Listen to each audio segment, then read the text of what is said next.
Hi friends, তোমাদের সামনে আবার একটা রেসিপি নিয়ে চলে আসলাম। এই ভোলা ভেটকি দিয়ে মাছের কালিয়া বানিয়ে দেখাবো। তা দেখতে থাকো আমি কিভাবে বানাচ্ছি। তাই যে কড়াইতে তেল দিয়ে আগে আমি মাছটা ভেজে নেব। তা যেই মশলাটা লাগছে সেটা হয়েছে, আমি কিন্তু এখানে বড় একটা পেঁয়াজকে ঘষে নিয়েছি। এটা আছে আদা ঘষা, এটা আছে রসুন ঘষা, আর এটা কাঁচা লঙ্কা। আমি কিন্তু মিক্সি করিনি, মিক্সি করলে বেশি একবারে গুঁড়ো হয়ে যায়, তার জন্য আমি হাতেই ঘষে নিয়েছি। তাই যে আমার তেলটা গরম হয়ে গেছে, আমি কিন্তু মাছগুলো ভেজে নেব।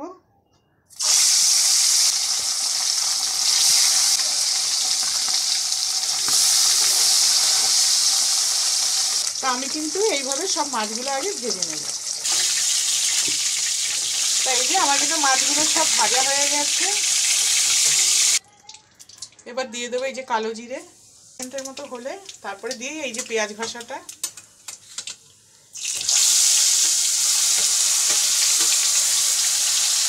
আমি কিন্তু এই যে রসুন, আদা, কাঁচা লঙ্কা সবই দিয়ে দেবো একসাথে।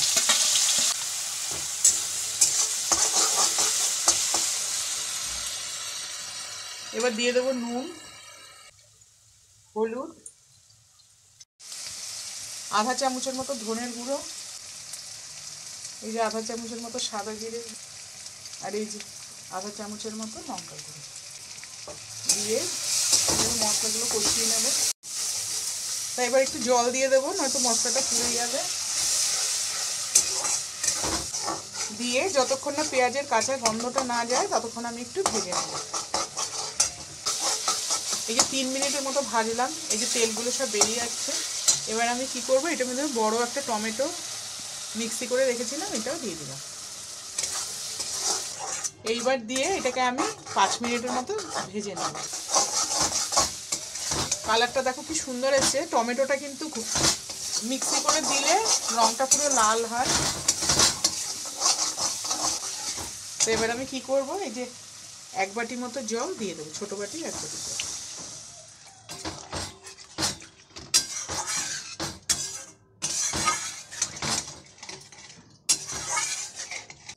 তা একটুখানি ঝোলটা ফুটলে আমি কিন্তু মাছগুলো দিয়ে দেবো, কেন মাছটা কিন্তু খুব একটা ঝোল হবে না, কালিয়া মানে যেন মাখা মাখা।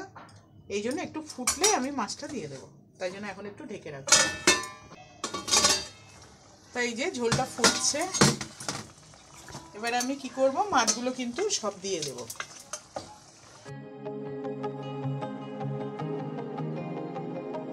এগুলো দিয়ে এবার একটু ঢেকে রাখবো। তো এই যে আমি কিন্তু 4 মিনিট পর ঢাকনাটা খুললাম।